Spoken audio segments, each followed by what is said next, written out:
Bismillahirrahmanirrahim. Allah çoxlu sayda mələk xəlq edib. Onların sayını biz bilmirik. Mələklərin bir qrupu qiyam halında, bir qrupu rükû halında, bir qrupu səcdə halında Allaha itaət və ibadətlə məşğuldurlar.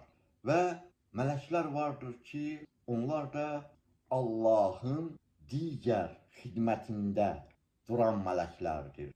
Ümumi mələklər içərisində 4 böyük mələk var.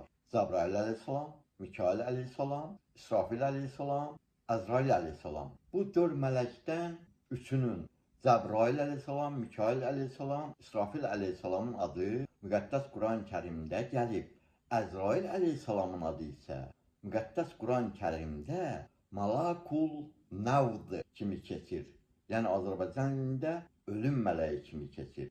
Cəbrail əleyhissalam peyğəmbərlərə vəhy gətirib Allah tərəfindən. Mikail əleyhissalam insanlara verilən ruziyə baxır. İsrafil əleyhissalam qiyamət günü şeypur salınacağı və İsrafil əleyhissalam o şeypuru salacaq. Əzrail əleyhissalam da ki, bayaq dediyim kimi ölüm mələyidir. Və onu da yadda saxlayın ki, hər bir insanın yanında 8 mələk olur. 4'ü gecələr, 4'ü gündüz. Və onu da yadda saxlayın ki, cənnət mələyi Rizvan, cəhənnəm mələyi isə Malik. Allah hamımızdan razı olsun.